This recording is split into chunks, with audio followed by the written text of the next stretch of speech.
Okay, so boom. You finally realize the power of emails and owning your own data. So you create a newsletter and get a landing page fired up. You send out your first email and bloop, it's in the promotions folder. Unless you're an e-commerce company, I'm sorry to tell you, but the promotion folder is not going to help you. This is why you should get ConvertKit. ConvertKit specializes in keeping your email in the primary folder so you can increase your open rates and communicate with your audience. They also have beautifully designed landing pages and squeeze pages for you to capture more emails. I personally love the fact that they have good support. Support from you is everything. If I have a problem, I need to know I can get someone on the line or have a video that answers all of my questions. Hustlers don't give up. They say, yo, let me figure this out. I figured it out with ConvertKit. Now let's start the show.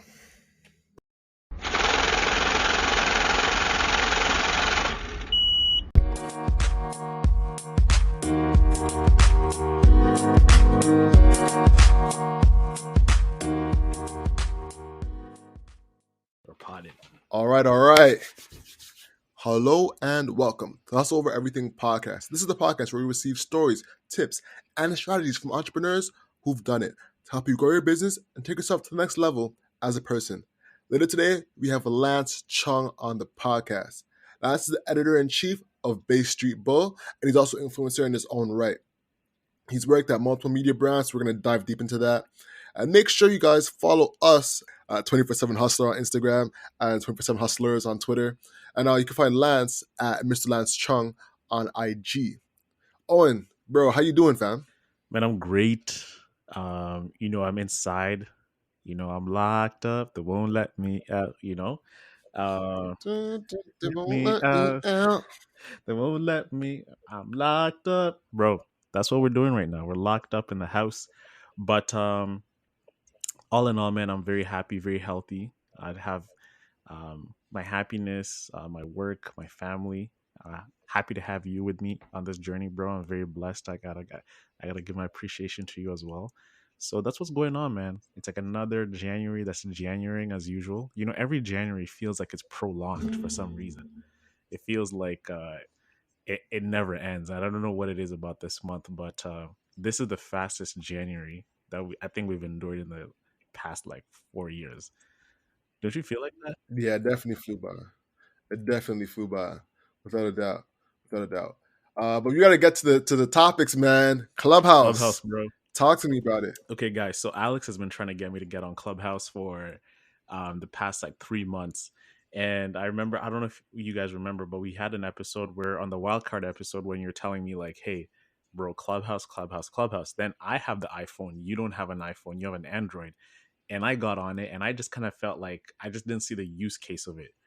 Yesterday, my friend Simi, shout out to Simi, go check out her podcast, Time Out Podcast, great content.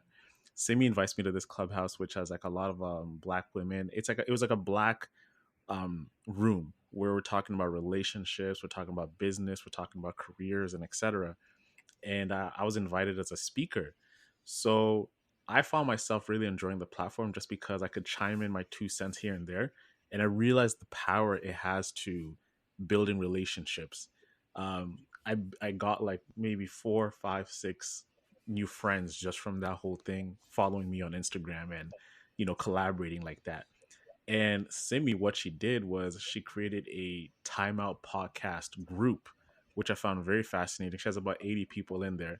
And I'm thinking about what we're doing and the type of impact we're having towards entrepreneurship. And I just connected the dots. I was like, okay, hustle over everything. Why don't we have a group on this thing? Because we can connect with founders, VCs, angels, marketers, investors, and etc. So and we love talking. We're already talking every day. So this is something that is open and we can attract audience, and it's hot right now, right? It's at the infancy stage. So just seeing that platform and just seeing it like for what it is, it just that's why I texted you. I was like, bro, Clubhouse is sick.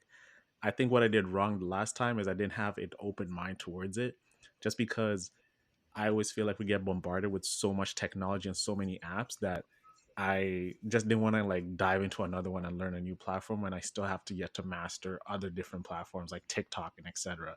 So I didn't give it its proper due. But yesterday on Friday, I poured myself up what drink I made a margarita last night just to chill out and watch the Raps, defeat the Miami Heat. and I was chopping it up on Clubhouse, and I'm a believer now. So that's why I'm trying to get us ramped up. I know you don't. I know you're trying to get an iPhone just to get on Clubhouse, so you can, we can build this community. But bro, I'm a believer, man. I'm a believer. Without a doubt, Clubhouse is going big. We predicted it, on a few episodes ago. I think it was the Wildcard episode. We predicted that voice is going to be huge, uh, with Ava DuVernay joining Spotify, and you know, uh, Spotify investing so heavily into audio content, Clubhouse getting $1 billion valuation. uh, there is huge potential for audio in 2021. So if you're not on it already, like you're already sleeping, or you're like me and don't have an iPhone. So I'm about to buy an iPhone just to hop on Clubhouse and start networking like crazy, so we can get you know the best for Hmm. us. So I'm excited about it. But what do you think about the valuation, man? Let's talk about it. So Clubhouse just got a valuation right now of $1 billion. Um and I just read you off a post with one of the founders like of Blavity, Morgan DeBond, the founder and CEO, and what she was saying is pretty true because we when we went to California and we met Chameleonaire, he was telling us he had a similar concept in the works. You know more about his platform. I haven't really dug deep into it, but he pitched us the exact same idea. This is about 3 years ago. Like I think 2018, October 2018. And Clubhouse comes out of nowhere. It's two founders who have launched the platform, and nothing wrong with that. But I think the key issue here is that how the Black community are key drivers of the apps that we use today. We make Vine pop, we make Twitter pop, we make now we're making Clubhouse pop because we add the culture, we add the narrative, we add the fun to it, and we don't own these platforms. So we're benefiting the owners, but we don't have our own platform. So it goes back to what Tristan Walker was saying years ago. It's like Black culture is American culture. So the issue here is that as much as we add to these platforms and increase the value of it, we don't get a piece of the pie. Without a doubt, man. It's unfortunate, Convos is the app by Chameleonaire, which has almost the exact type of room setup that Convos. I'm sorry, that Clubhouse has, and it gets maybe 5,000 users. So it's unfortunate to see a black owned app like Convos, go to the wayside, whereas another platform that is very similar get $1 billion valuation, Hmm. and it's probably getting acquired in a few years, or Facebook's out there plotting on how they can use this exactly. So it's just a matter Scheming of as they time. usually are. Facebook's copied every platform: TikTok, Snapchat, Messenger, or MSN Messenger. So it's just a matter of time before Facebook gets their hands on it and acquires it into their umbrella. So it's just a matter of time. So let me ask you this, Al. Like, why do you think, with the ability of, like, with the knowledge that we have of what we do to culture, like the steam we provide these platforms, why do you feel like even though we know other Black founders are, building these platforms, we don't go to it? And I can say I'm guilty of it because we met Chameleonaire, and to be fair, to also say this, I didn't even know Convos launched, right? Because I follow Chameleon, I didn't hear the conversations, or perhaps maybe I'm just not tapped in like I think I am. But still, even though that we know that it exists, what do you think is the disconnect from us gravitating to our own, backing our own founders and etc.? Finding the right use case, I think. I feel like Clubhouse Hmm. people, and the timing. Clubhouse came out the exact right time. I feel like maybe Community could have leveraged this time more to market heavier to get more people on the app. But I think Clubhouse was lucky in terms of the timing, man. We were all at home, not doing anything, and they started to boom. Same with Hangouts. Hangouts started to boom for that reason as well. So, or not Hangouts, House Party. House Party got to boom for that exact same way. So, Hmm. it's a part of the struggle.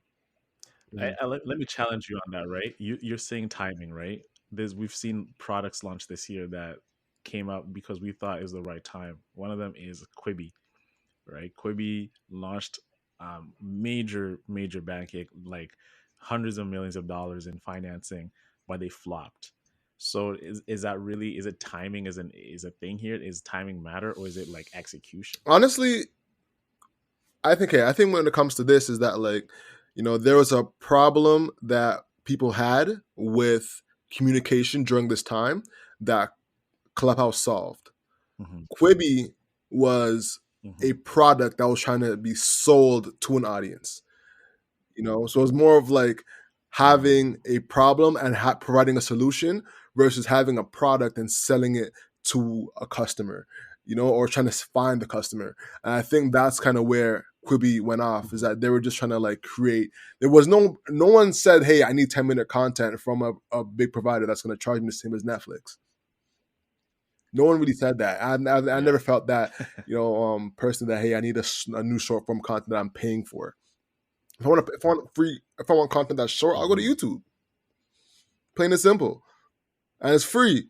Exactly. Free. So I think that's where Quibi messed up. If I was them, I would have made like a freemium platform where you could have came for free and joined for like maybe like 7 months or something like that to get them accustomed to the short form content, and then had a paid platform so they can get into the pattern of using it. Because like you always say, man, function follows form. So Hmm. getting into the practice of using something, like right now, I'd rather use Canva than Photoshop, which is crazy, or because Hmm. I'm practicing using Canva every day because it's free, right? Then once I want to get to the higher levels, then I'll pay for Canva probably. So that's what I'm saying, is using that in a regular practice. But in regards to Clubhouse versus Quibi, I think it was a problem solving that Clubhouse had at that exact moment versus Hmm. what Quibi was just like, hey, this is another content piece. Yeah, and I think Quibi was very bullish in banking on that. This verticalized video platform is going to take over, just because we hold our phones like this every day. But I don't think we're ready to have video in a vertical form. You know, it like we watch videos, but like on Instagram and etc. But it's not as the camera paneling isn't as squeezed as it were on Quibi. So I mean, No, Quibi's it got now dead. acquired. The content got They have acquired by Kevin. Hulu. The platform is dead, but the content got acquired for a steal. Yeah, as Kevin O'Reilly says in Shark Tank, just take that behind the barn and shoot it. And I think that, that's Yeah, yeah, that's yeah. what they did, right? But man, Clubhouse, bro. Let's talk about that real quick before we hop into the business tip of the week. What Yes. yes. Hustlers, would you like a room? Are you guys on Clubhouse? Let us know. DM us at Mhm. 24/7 Hustler on Instagram. Let us know what you think. Yeah, I think it's a powerful platform, and I think we have an opportunity here that we got to capitalize on immediately. Yes. Most definitely. So let's get into this tip of the week. Today, I want to talk about UGC, user generated content. What is user generated content? Real simple. It is when a user generates content. It's literally that simple. It's when you have a customer that uses your stuff, make a post, quote, image, video about your product. If you're not familiar, get familiar, because it's going to impact your business in a positive way. When I was working with a client, I would leverage UGC consistently. It's free. All you have to do is incentivize people by having a hashtag or reposting them on your feed, and they would want the clout off that, or just proud of that purchase and want to showcase that purchase. What is good about UGC is that it allows you to have brand authenticity and social proof. Ways you can generate UGC include hashtags, reviews, video reviews, and quotes. And the ways to get them is by saying, hey, use this hashtag when you post on Instagram. Also, send us an email of your favorite XYZ from our product or service. A use case for case studies that's worked really well is using them with abandoned cart emails. A lot of us have people sitting in our abandoned cart folder on our Shopify's, on our WooCommerce, on our websites that are just sitting there collecting dust. When we could easily hit them with an email to say, hey, I know you came to buy. Here's what other people are doing with our product. This is why you should buy it. Also, you can use it in the social ads. You can use it to target net new users to say, hey, look at all these people using our product. Also, you can use it for retargeting. One thing I want to suggest is incentivize video reviews. Use that content on your social ads, on your product page, and with ads, video reviews work wonders, especially on ads. This because you have that content forever, and it will be an authentic way of communicating how your brand serves your customer. So, real simple, use UGC content for your brand, use it for your abandoned carts, use it for your social ads and your social media. And that wraps up the business tip of the week. Bang, bang, bang. Let's get it. Yeah, UGC is definitely huge, bro. I think it allows you as a brand to get momentum, it allows engagement, and also people when they participate in that, it also builds a brand mind share, because when people are talking about your brand in a natural way, it associates that this is actually legitimate. This brand has Exactly. authority. So yeah, man, definitely UGC is definitely up there. Man, It's a sleeper, it's a sleeper, because I think almost at this point, a lot of people still know about it, but it kind of falls to the wayside sometimes. And you want to get into the notion of, hey, I got to create content, but you got to incentivize other people to create content for you as well. bro. And it's free. Hmm. It's literally free marketing. Like, Yeah, I think it just comes down to strategy. Like, how are you gonna get people to do that? Like, it also takes skill mhm, too, to get people to yeah. feel motivated to make like user generated content from what you're doing. And hmm I think if you master it, then you're on your way up there. Like as a marketer, like you just gotta sit back and let people talk about you and build up impressions, and hopefully converts into sales. Most, most definitely. Oh, two examples that I can share with you guys that I've seen do or use UGC well is C Eyewear, S Triple E Eyewear, or Fresh Heritage. Those are two brands that really use UGC to increase their engagement on social media, and you can use it on their ads. It's a really important tool, guys. So yeah, let's get into the Hustle Nation, man. Yeah, yeah, yeah. You already know what time it is. It's Mr. Hustle Muscle ready to give you the Hustle Nation tip of the week. Today, I want to discuss practicality in business. So we had Brian Clayton on the podcast last week, and we just touched upon it, but we didn't go too deep into it. So I just want to start off by saying, we've experienced waves of ventures in different industries coming out of nowhere and taking the market by storm. So nearing the 2010s, we saw the emergence of social media apps such as Twitter, Instagram, Facebook, and Snapchat make waves. Over the years, a handful of companies have come and have become staple products in our day to day lives. I mean, just look at your phone and you'll know what these businesses are. They've all stayed here to this day, and all of them are billion-dollar companies. So, what this did is it created a paradigm shift to every aspiring entrepreneur. Everyone saw the acquisitions Facebook was making, throwing billion-dollar offers to companies such as Instagram and Snapchat. We saw the emergence of businesses out of the valley receiving millions of dollars in funding. This was the gold rush. Everyone wanted to be in tech in the hopes of becoming one of these success stories. Everyone wanted to be part of this elite club. And a part of it is that it seems so easy. You think of this imaginative concept that is so simple, but yet it's so potent that it can have the power of bringing millions of people together to use it.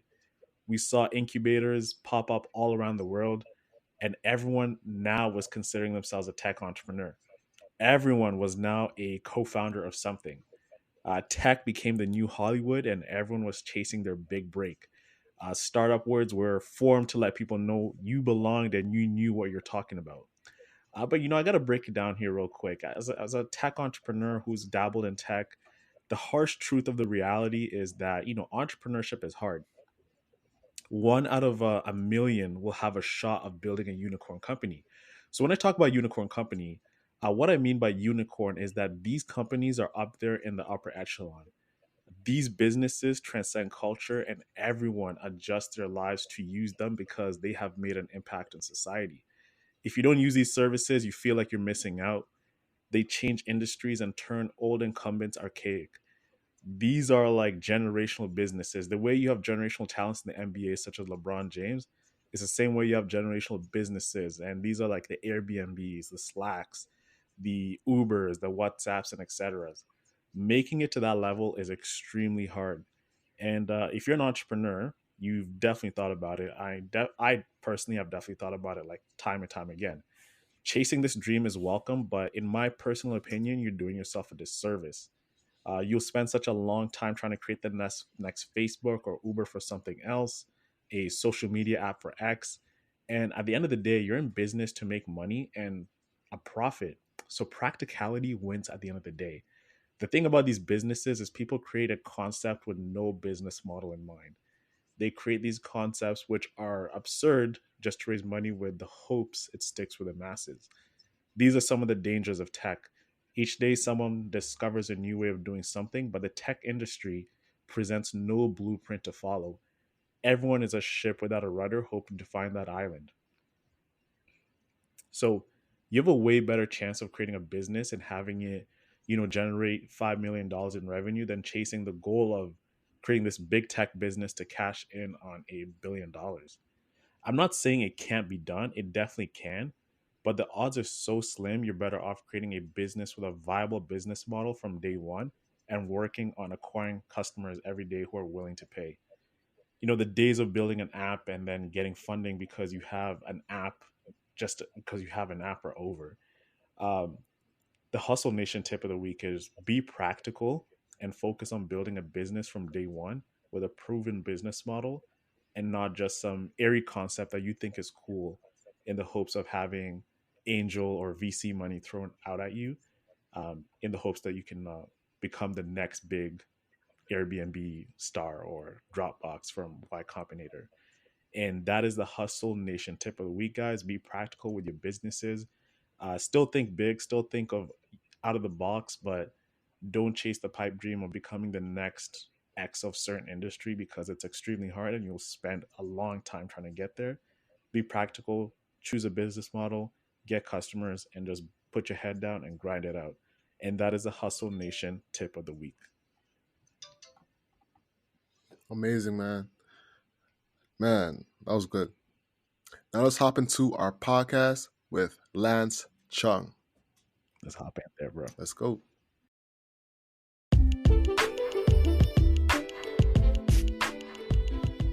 Hey, what's up, guys? To support the show for free, here are some main options. If you're on Apple, make sure you rate and write a review of our podcast. This makes a huge difference and helps support the show. If you're on Spotify, follow us. If you're on Google Play, hit subscribe and auto download so you'll be notified and have a fresh pod ready to go when we drop.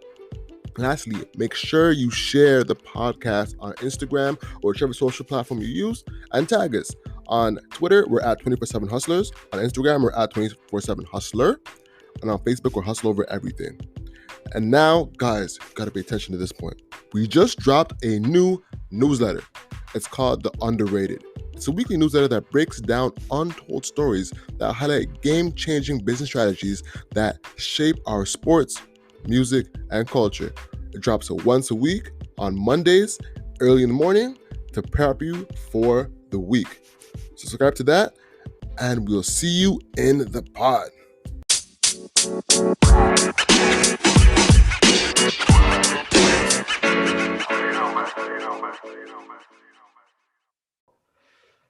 Awesome. Lance, welcome to the show. How are you? Hi, good. I'm happy to be starting the new year and happy to be joining you guys on the podcast. Thanks so much for having me. Unreal, man. First and foremost, I just want to say thank you for coming on. I admire the work that you do for Bay Street Bull. Ever since I found out about the platform, found out about you as like one of the driving forces behind it. We've grown an admiration for the work that you've done with the features that you've covered, mission critical, like the podcast and the type of guests that you have on. So we really want to talk about the work that you do, how brands and businesses can get involved. So yeah, we're very excited to have you, man. Thank you. Thank you for the kind words. I appreciate it. I'm excited to be chatting today. Yeah. Amazing. So, as an icebreaker, I have a few questions for you. Mhm. One, you're a self-proclaimed carb lover. What's your favorite carb and why? Oh God, that is, I mean, I love all carbs. But I mean, I'm Korean, so rice is definitely has to be up there. But I have to say that pasta is like, I can always eat pasta. It will always, there will never be a day where I won't want to eat it. And bread too. I just like them all. It's so But reliable. pasta for sure. Yeah. Yeah. Pasta is so reliable. My partner actually just recently bought himself a Christmas gift over the holidays, and it's a pasta maker. So now he's Wow. doing Oh my it God. for my kitchen, and it is very indulgent and honestly just a wonderful delight. That's amazing, man. Yeah, I'm a pasta lover myself. I love bread as well. I used to I like just do love the them all. once I went to my first Italian restaurant and saw that they dipped bread in oil. I was like, what is this? This is Was it olive oil? amazing. Yeah, and olive oil. So I just Olive started oil. doing that at home all the time. I just started, oh, this is This is nice, man. Yeah. Yeah, Yeah. exactly. So now let's talk about your early days. You were an intern at Sharp Magazine. Was that your first entrance into digital media? It was my first entrance into media in general, actually. I went straight to Sharp from university. So I was interning while I was at university. I went to university not for journalism, but for business. And part of our requirements to get our degree was to secure an internship. And so that's the internship that I had pursued when I was in school. And, our school had set us up with a lot of their business contacts, and none of them really spoke to me. They were really very big corporations like Walmart and stuff. And I was a marketing major. And so it just never appealed to me. And so I wanted to find an internship on my own. And that's how I landed at Sharp and Toronto in general. And so I did that while I was in school. Then I went back to finish the rest of my degree. And then I came here right afterwards. So it was pretty much back to back. Amazing. So, like, what were some of the highlights of working at Sharp? Because I think that was kind of the like ascension of you into the digital media world, right? So, what were some of the highlights that you learned that you can impute into our listeners? For my internship programs, or like while I was an intern, or as just working there in general? I would say working there in general.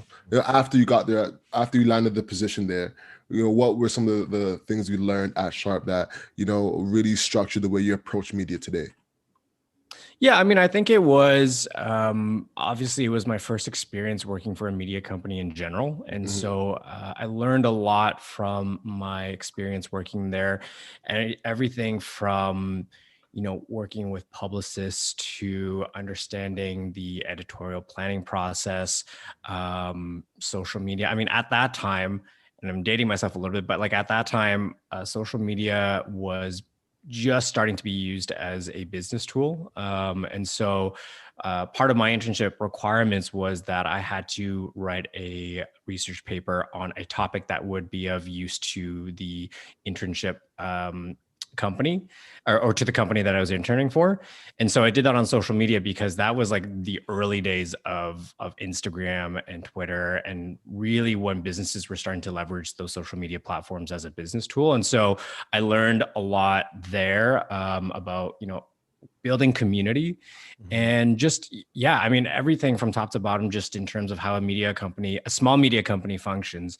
And I was really intentional about trying to find a company that was a little bit smaller in size, because it was very clear to me that, especially in media and marketing, these big companies, they look great on a resume, but how much do you actually really get out of those internship experiences? I did not want a, go and grab me a coffee kind of internship experience. I wanted to make sure that I was able to develop and come out of it with a well-rounded skill set and a well-rounded roster of contacts as well.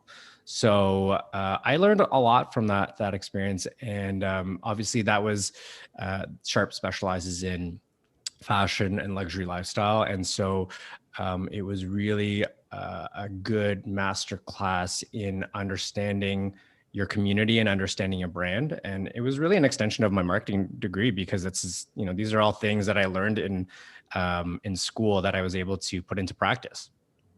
Going into Sharp, like what would you say like your strongest asset you had coming into as an intern? What did you tell them that you could offer them? And leaving the internship, what other new skills did you gain from that you took onto your next opportunity?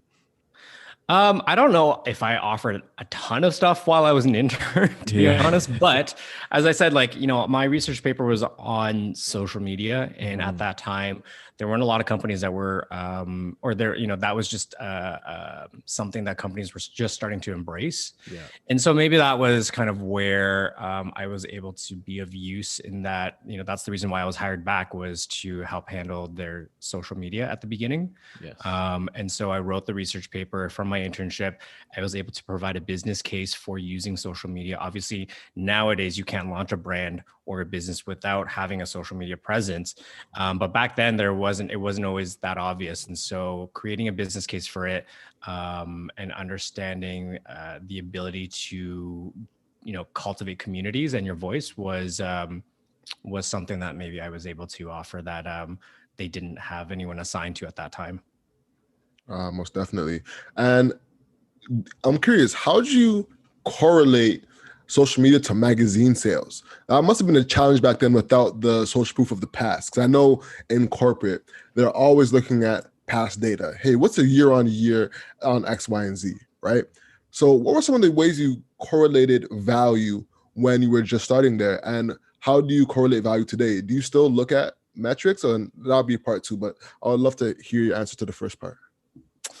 I mean, how do I correlate value? I mean, it's like any other business. It's not even specific to media companies. Yeah. Effectively, your content and your audience is kind of your product. And so you are able to use social media as a way to amplify your content, as a way to reach out to your communities, as a way to build stronger relationships with them and cultivate them. I think before, especially in media, there was this kind of there was like there were a lot of gatekeepers, and the access to editors and people that worked inside media companies was very, very limited. And so this really opened things up and allowed editors and brands to speak directly to readers. And it just offered a little bit more of an intimate feel, where you could have conversations and you were also able to get feedback. And that feedback was better, was used to better inform your business decisions. So amplification, cultivation, and the ability just to understand your brand and your audience better. And I think that still continues today. Now, pivoting to Bay Street Bull, for people who don't know, what kind of magazine is Bay Street Bull, and what can people expect from reading the content? Yeah, so we started Bay Street Bull. Well, I didn't start Bay Street Bull, but Bay Street Bull started off as a print publication. Now we are leaning less towards describing ourselves or using magazine as a descriptor, because we don't want people to see us just as a print product. We really define ourselves as a multimedia platform. And so we have a print product, which is a big part of our business model. We also have our digital platform, and then we also have events, experiential. That's something that is a big part of our business model, and making sure that we're able to have, before COVID, one-on-one interactions with our audience and at events, and be able to facilitate one-on-one interactions between our advertisers and our audience. And then this year we also launched, or a little bit earlier last year, we launched a B2B arm of our business, which is effectively being able to white label and create content for other brands that are not under the Bay Street Bull banner. So we define ourselves as a multimedia platform that focuses on the intersection between business and culture, because we really saw that there was a rising culture around entrepreneurship and around building business that was not covered as much as we thought, there could be coverage. And so we wanted to build that bridge out of the silo of just entrepreneurship and be able to connect that with culture and really acknowledge the fact that people are very diverse in their interests. Someone that's in finance could also be interested in fashion and food, and someone that's in fashion could also be interested in food and finance. So we wanted to acknowledge that people are very well rounded in their interests and be able to offer a destination where people were able to consume that kind of content. When did you launch? When did you and your team launch Bay Street Bull? So I've been at Bay Street Bull for 5 years, I think. I can't even tell. Time just works differently for me now, but I think around 5 years, maybe 5 or 6 years. But before I joined, Bay Street Bull was around for maybe about 8 years before that. So it's been around for a little while, and it's gone through a lot of different evolutions. Our current publisher, who's also the owner, bought it from the previous owner. And so when he did that, he wanted to restructure it. It was more of like a trade publication back then. And then he took it over. And then when I joined a few years after that, wanted to use my experience at Sharp to cultivate it into more of a consumer facing lifestyle business hybrid. And it's just been an evolution since then. Amazing. And what have you learned from growing the business? Because right now you have a different elements in the business with the one-on-ones, with the events, with the print product. So how have you been able to handle the unapologetic market? Because it's consistently moving. So how have you been able to steer clear in those waters? Yeah, I mean, I think one thing that has always remained true for us at the publication is that we've always been a very, very small team of people, and that obviously has its limitations in terms of capacity and resources. But the biggest benefit of having a team that is oftentimes 8 people or less is that you're able to make quick decisions and be very nimble and agile. And so when it comes to an industry and a market that is as volatile as media, you're able to react quickly, and it doesn't take you, there's not a huge chain of command that you have to go through for an approval process to make decisions. You can just turn around in your office and ask your coworkers, what do you think about this? Let's do it. Let's see what sticks on the wall and go ahead with it. You're able to recover from your mistakes pretty quickly too. And so I've been of the belief that, being a small business has given us the ability to be very agile and nimble in an industry that is always changing, that is always throwing you curveballs. And so being able to react and being able to foresee and predict those changes and being able to prepare for those changes has really helped us navigate the volatility, because there's definitely a lot of volatility from a macro industry standpoint, one being from the shift from print to digital, things like COVID, the pandemic, how that's affected media consumption and production, to micro things in terms of handling your relationships with your advertisers. There's something new every day. So being a small team has allowed us to really be able to act quickly, and I don't think that that's something that is as easy to do in a large organization and a big kind of corporate organization. Bay Street Bull, from looking from the outside in, living here in Toronto, it's like a Toronto-based media publication. It being based out of Toronto and focusing on Canadian entrepreneurs, how do you attract readers that are not familiar with the Bay Street Toronto culture and etc.? And do you just plan on keeping it as a local Toronto Canadian type of publication? How do you attract different audiences from different countries and etc.? Yeah, I mean, Bay Street obviously has or Bay Street Bowl definitely has its brand built into a geographic location, being, Bay Street, the financial district of Canada. But, one of the things I quickly realized that a lot of Canadians actually don't even know what Bay Street is. So we've never really put all of our eggs in that basket, and really wanted to make sure that our brand represented the culture of business, and Bay Street being a symbol of business. But we've never limited ourselves to just focusing on businesses on Bay Street. In fact, a lot of our businesses are outside of Bay Street because, a lot of our coverage ends up talking about startup founders and tech entrepreneurs, and a lot of those are not located on Bay Street. So we really focus on talking around the culture of business, leadership, and the pursuit of success, however you define success. And I think that that is something that resonates with people across the board, whether you're Canadian or American, whether you're from Toronto or Vancouver or Calgary.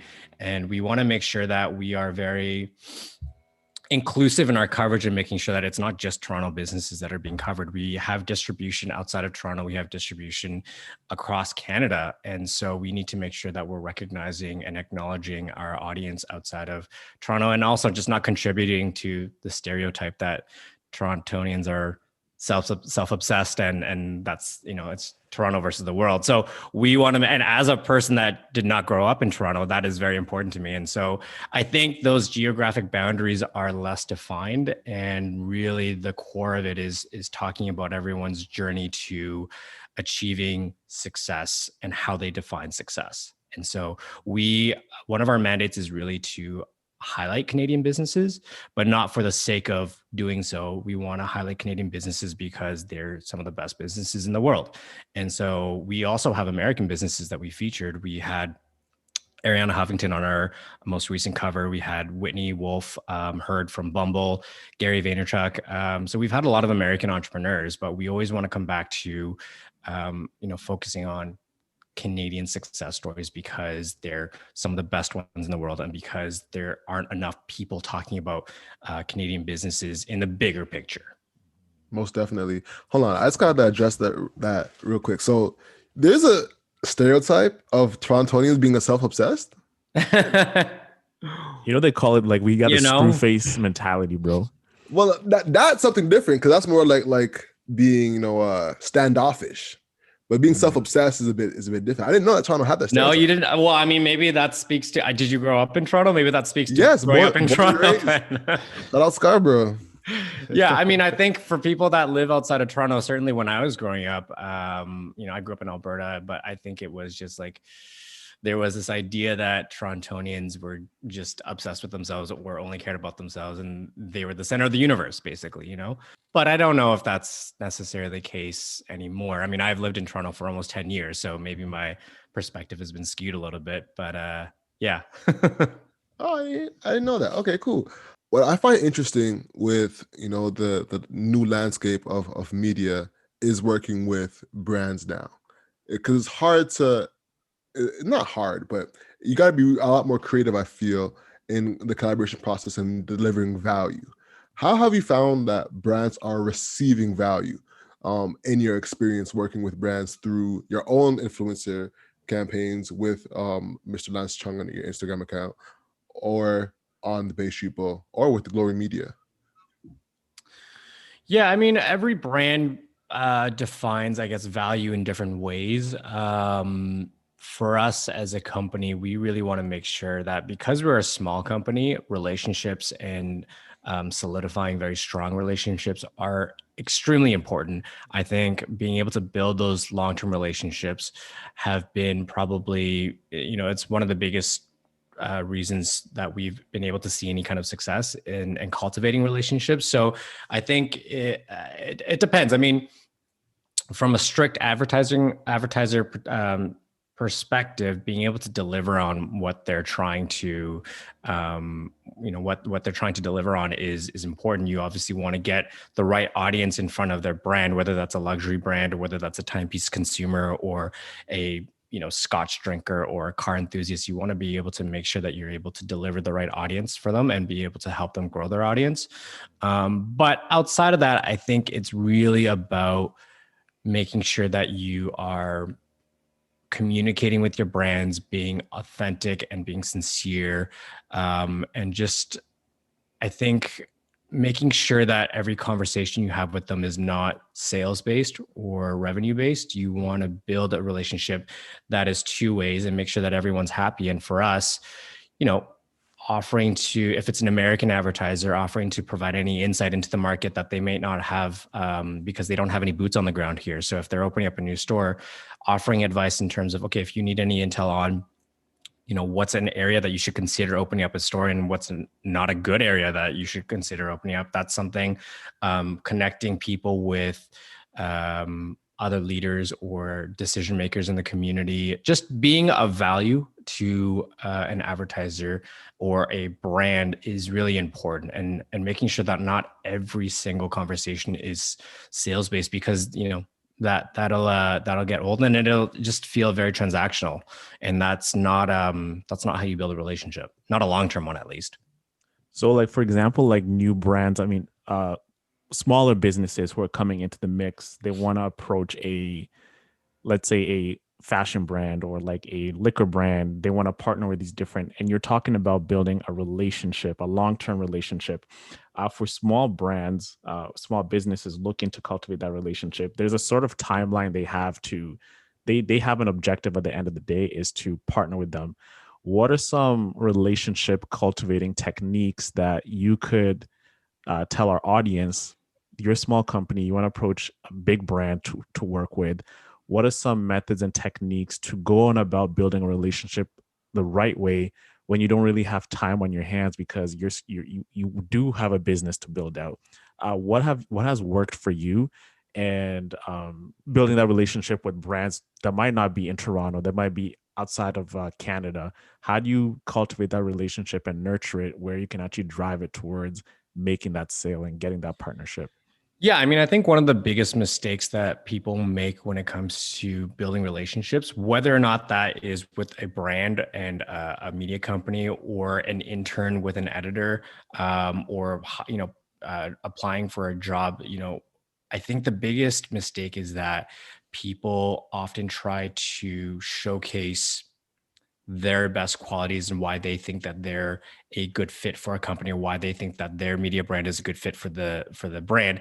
I think, and that's good. That's definitely not something to miss. But one thing that you have to do is empathize and put yourself in the other person's shoes and understand what their goals are. And so, if you're a small media brand and you're trying to approach a luxury watch brand, for example, as an advertiser, you need to put yourself in their shoes and understand what they're looking for and what they would get out of working with you. Not in terms, and not see it from a perspective of you, why you think that they're such a great brand. Like, they know that they're a great brand. They know that, I'm sure that they're getting tons of pitches all the time.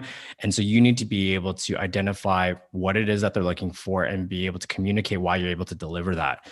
And so if you're a luxury watch brand, obviously you'll know that if you're trying to pitch to one, you'll know that they want to make sales. They want to make, they want to more introductions into the marketplace that you're in. They want some sort of value. So understand what value you can provide to a brand versus why you want to work with the brand. It's a subtle distinction, but I think it's an important one, because even in the case of an internship, we go through a lot of applications, and a lot of the times an intern will say, I want to work with you because I've always loved your content. I love doing, I've always wanted to pursue a job in media. I always, I love the business landscape, whatever it might be. And that's great. But if you're competing against a bunch of other people, what would make the person on the other side of the table care? And so you have to be able to communicate your value and what you're able to deliver on, and make sure that those values align with the brand or the editor or whoever the job hire, what they're looking for. And so I think that's the most important thing, is understanding what people are looking for and how you're able to deliver on it, and how you're uniquely able to deliver on it that your competitors aren't able to do, or that they haven't gotten a bunch of pitches for. And so one good way of doing that is, if you have history being able to do that and being able to deliver, then build up some case studies and deliver and showcase quantifiable metrics that showcase your ability to deliver on, whether it's impressions or sales or connections. Align yourself, or deliver communication around your ability to align yourself with leaders in the industry. Things like that. It's not rocket science, but you do have to put your mind in the shoes of the person that you're pitching to. in any scenario. I completely agree. Case studies are huge, most Yeah. definitely. Also, reviews. I want to throw that in there as well. Reviews from past people that they've worked with, because knowing that another person had a great experience with you can be a good testament to and a motivator to work with you. Testimonials are really important. Yeah, for sure. I'm curious, do you find yourself pitching more towards agencies or internal operators that want to work with media brands like yourself? We do a mix of both. It's multi-pronged. So we focus on efforts are really just on tackling as many different decision makers as possible. And it's not the same across the board. Some brands handle those decisions internally. Other brands outsource that to agencies. So we do a mix of both. Got you. Working towards wrapping up, I know I want to be respectful of your time here. We got some time. Yeah. Perfect. Yeah, awesome. All right. With COVID-19, you've pivoted the business to have a lot more of a digital presence, creating digital covers. And by the way, that cover with the Aboriginal man, that was Mint. chef's kiss. Yeah, I know that. We were talking about that internally last week on our production meetings, and it's one of our favorite covers that we've done. And obviously the visuals are so important. And so the photographer Norman Wong, he took those photos for a TikTok campaign, and they just were so vibrant and beautiful, and just imbued so much energy and emotion through that photo. So yeah, it was one of our favorite ones for sure. Got you. Now, a lot of we have a diverse audience. A lot of entrepreneurs now have to have a media front end and business back end because of the nature of COVID-19 and the nature of having an online presence. You need content on the front and the business on the back end, right? You're seeing that yourself, correct? So now that you've had so many years in media, what do you see small entrepreneurs doing correctly, and what do you see them doing incorrectly? Small entrepreneurs doing correctly. I mean, I think it's really just important to understand who you are as a brand, establish what your mission is. That's the core perspective of our podcast, is understanding, like, at the core of it, at your foundation, what's the ground beneath your feet that you are looking to build upon. And so if you want to build a brand, what is that built on? Is it built on values around sustainability? Is it built around values or around diversity, whatever it might be? But understand, like, who you are and what is your point of view. I think even when we get a lot of pitches for editorial coverage, there are a lot of people who pitch for the sake of pitching, but don't really know what they're really pitching other than their own company. But there's no point of view, there's no perspective. And so I think that's really important, especially today, to have a set of values and a point of view and perspective that you stand by and that inform the decisions you make as a company, both internally and externally. So whether that's from your hiring process to your editorial coverage or the type of products that you might produce to the way that you interact with consumers or readers, it's really important to have those basics covered, because if you don't know who you are, then how are you supposed to know what you're selling or what kind of community you want to build or what kind of company you want to build? So I think that's the most important thing, and not trying to do too many things at once. I think it's better to do one thing very well than a bunch of things in a mediocre way. So focus on, a handful of core objectives and doing those in the best way that you can and delivering those the best way you can, because you can't do everything, as we've learned. And I think lastly, there's this discussion that I have with a lot of founders and entrepreneurs around the difference between progress and perfection. And I think as small business owners, as entrepreneurs, people are always wanting to put out the best first impression, and that can really hinder progress. And so I think one of the things that I've really learned from our interviews and from our own experience internally is just put it out there and build on it and scale it up and iterate on it, instead of waiting for the perfect time or the perfect product to put out. Because if you feel like your product is perfect by the time you put it out, it's too late. And so you don't want to miss out on any windows of opportunity because you just didn't feel like it was perfect. Yeah. And that's really important. You have different brands, sub brands under Bay Street Bull. You know, you got Mission Critical now. You also have like the 30 on the 30 list that you currently do right now. What are some new, sub brands under Bay Street Bull that you guys are planning on launching in 2021? Um, I don't know if we have Or any. overall, like coming up. Yeah, I don't know if we have any new products or series per se that we are planning on rolling out in a similar sense to Mission Critical and 30 by 30 and stuff like that. Not any that I can share just yet, but I think for us, a big focus is to really continue to cultivate our existing products and our existing series and communities and sub products and sub communities, and make sure that we're doing those well. We're nurturing those because we've worked really hard to build those up, and we want to make sure that they continue to sustain themselves and they continue to build communities and expand. So for us, Mission Critical Podcast, I mean, we have 12 episodes of that so far, and it's become a big priority for us internally as a business objective to continue building on that. So we're going to continue releasing episodes of that. We have our 30 by 30 guide, which focuses on talented young business and cultural leaders. We have our Power 50 series, which is really the 50 businesses and people that are shaping Canada. Women Who Lead is a really important sub community and I guess kind of sub product of our brand, because we wanted to. The reason why we started that one was twofold. One, because people always perceive Bay Street Bull as a men's publication or as a men's media brand. Maybe that's because they associated with Bay Street in general, which is, so we wanted to make sure that we communicated that we were not a gender focused publication. We are not a magazine for men. We're not a media company for women. We're a media company that focuses on the pursuit of success. And obviously, regardless of your gender, that can apply to you. So Women Who Lead.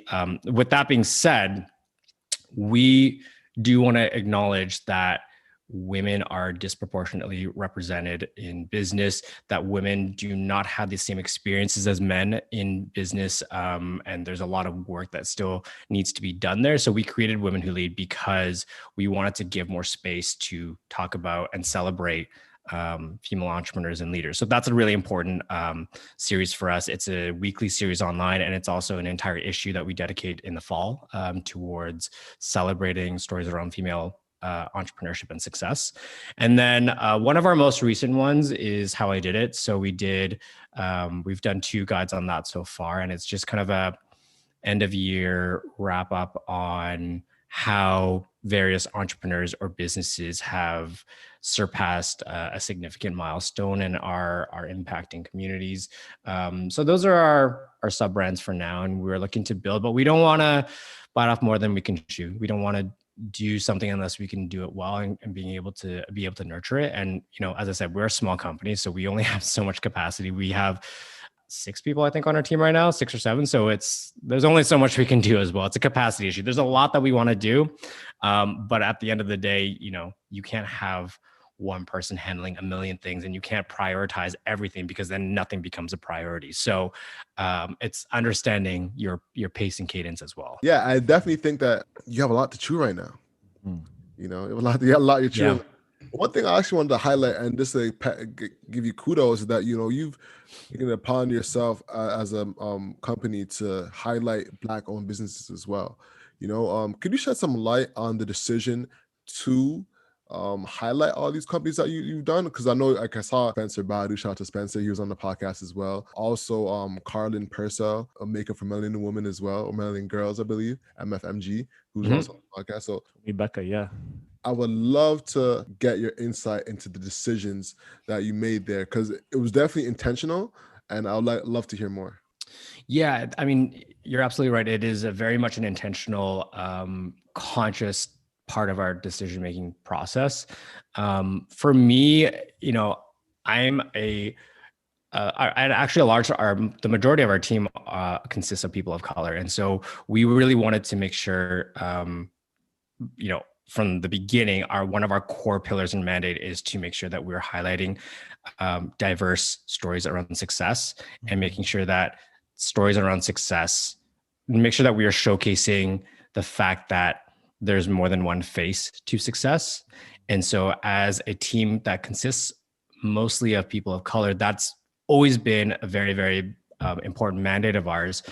Obviously, with the Black Lives Matter movement and everything that has happened in 2020, that is something that we've really wanted to build further upon with our content that speaks specifically to BIPOC content.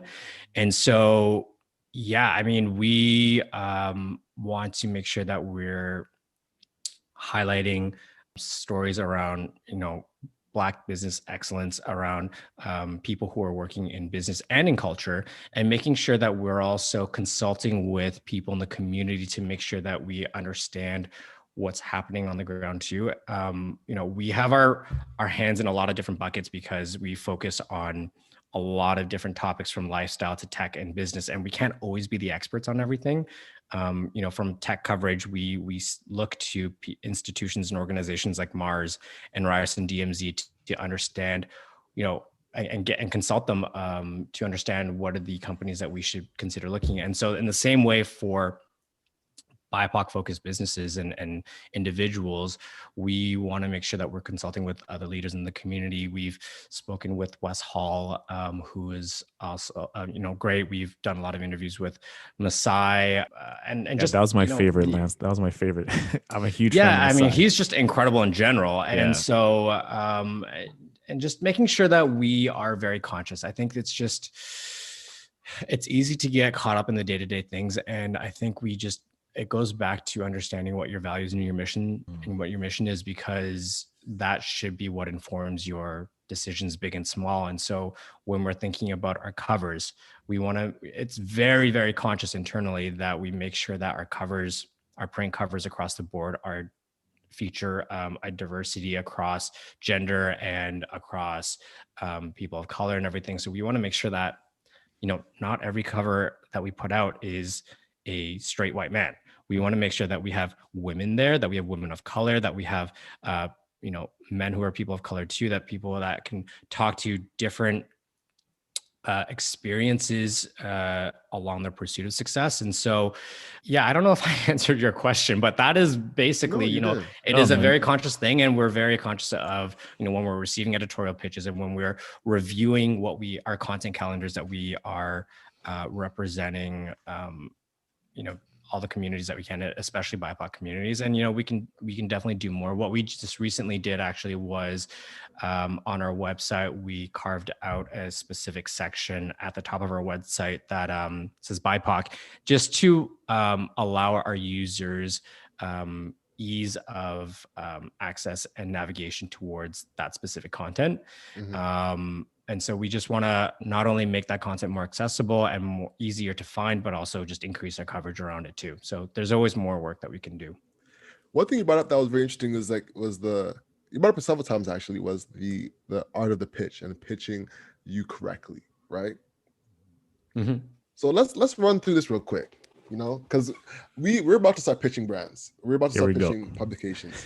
Because we're about to drop we actually recently dropped something called BWBU, Black Women Bossed Up, a podcast playlist highlighting Black women in business, showcasing everything you're just mentioning, being a woman, what their story is like, how they are exuding excellence in their business, right? And now we've realized that this is super important that we highlight Black men in business, right? How can I go about pitching that? Actually, should you do like a mock pitch? I think that could be even more fun. Yeah, sure. You guys think? Yeah. Let's do it, man. Live. What would you pitch media? And I think it's important to understand that not all media is the same. People obviously have different audiences and communities and perspectives. So it's not a one solution fits all kind of thing. You do have to curate and tailor those pitches. But what would you pitch us? Okay. Freestyle off the top of my head. All right, let's do it. Pressure on. So, dear Lance, how are you today? I want to bring this to your attention. We are releasing a podcast playlist called Rapper Go to the League. a podcast playlist highlighting Black men in business exuding excellence in their individual life. We think you should be promoting this and having a story on this because it showcases Black men in Canada and the US that are showing excellence in their business. We've had some excellent men, one including Pierre Laguerre, who raised the highest amount of money you can publicly raise using Republic. We've had O'Shane Howard, who is featured on both Vogue and GQ twice. We've had SB Badu, who's been on the Bay, and Essence, and a lot of other men who are showcasing excellence in their business and exuding a positive image in our society. So it's a heartwarming story. It's a story showcasing entrepreneurship in 2021, and I would say deviates from the current narratives that are being portrayed on Black men. So I think you should write about this story. What do you think? Also, Yeah, add something sure. there too. Oh yeah, go ahead. Oh yeah, I'd finish it up with knowing what Bay Street Bull does, covering entrepreneurship Yes, and the celebrating audience. entrepreneurship. Let's go. Your audience is primed for such a content like this. Recently, you featured covering Black-owned businesses, having a podcast playlist featuring Black women and Black men. I think this will bolster your content even more towards what you're doing with your current mission on featuring BIPOC businesses. And I believe this is a great collaboration, which represents great synergy. And I would love to talk more about it if this interests you. So I'll add that at the kicker right there because it ties in his. Yeah. So one thing that I Yes. think you could continue and build on is that you're creating a playlist and you've curated a playlist of podcasts. And so you're implying that you are experts, subject matter experts. And so what I would want to learn more about is what makes you a subject matter expert, what you have as an authority on that topic that would lend credibility to the editorial pitch that you're pitching. And so give me reasons why, you are the leaders that can speak to this kind of content, whether that's your involvement with the community, whether that's your coverage of the community, your understanding of it, things like that. So just give me a little bit more context on who you guys are as a brand and why you're the voice, why people should listen to you, and then just how that aligns with your overall values and mission as well. Yeah, you didn't include that. That's so obvious. It's right there. It's right there. It's right there. Yeah. Honestly, it is it is very simple, but it's not always easy. So especially when you do this a lot, it's easy to kind of go back to basics. And so even when you're doing pitches, like maybe carve out a checklist and be like, okay, spoken a little bit about ourselves and why we're the experts on whatever we're pitching, why we lend credibility to that, what we can offer in terms of our, how our voices offer value, and how they align with the person that you're pitching, and their audience, and what they're looking for and how it's timely or how it's, evergreen content. What do you define as expert? Yeah, so I don't think that expertise always has to be a formal title or a formal degree that speaks to your expertise. It could also just be experience. If you have a podcast that speaks to your content matter and you've been doing it for a while and you're able to build a community, then that showcases the fact that you built a community, you understand your community and you understand the subject that you're talking about. And I mean, that helps as well, for sure. So just being able to communicate that what you're talking about and that you have a little bit of credibility and something to back it up. Got you. No, that's solid. Awesome, man. I think that's a great note to wrap on, personally, man. Is there anything that we didn't cover that you'd like to cover? Actually, Mission Critical. That's been one of your latest projects that you've worked heavy on. I think it'd be a disservice to you if you didn't touch on it. What was it like having Michelle Ramon on the show? And what has been some of your top moments? Reed, I think from a Yeah. podcast standpoint, it was something new for me, a little bit outside of my comfort zone. The way that I interview people for print and online is very different in the way that I would interview someone for a podcast, because you have to be much more aware of your ums, buts, you knows, all that kind of stuff, even though it's edited out, and make sure that you're able to have a nice flow to the conversation that you would otherwise be able to edit out in paper and online. But honestly, it has been such a great way to speak with people. It offers a lot more of an intimate conversation with people, and allows the audience to really get a sense of who we are as a brand and our voice, but also who we're speaking to. And we intentionally want to make sure that we're not focusing just on people in business, but people across the field that can speak to pursuit of success, but also what informs their decisions in terms of their mission and their value. The common denominator is what has your experience been like building up what you've built, and what are your values that inform the decisions that you make. And it's been really, really, really great and interesting to see how they differ, but also how they're similar. I heard a lot of great stuff on the Michelle Romano podcast. And I actually really enjoyed your Swish episode as well. That wasn't really a Mission Critical. That was more on your YouTube though, on the BSB TV YouTube channel. So I definitely suggest that to check that out. We're working towards wrapping up. Is there anything that we didn't cover that you'd like to mention real quick? No, I think we covered a good amount there. So, I mean, I'm just happy to be speaking with you guys today, and thank you so much. Awesome. With that being said, ladies and gentlemen, the hustle is what you can't control. So control your grind and control your life. I'm Alex. And I'm Owen. And I'm Lance. Hey. And that's the hustle over everything, y'all. Peace. Peace out, guys. Thanks, everyone.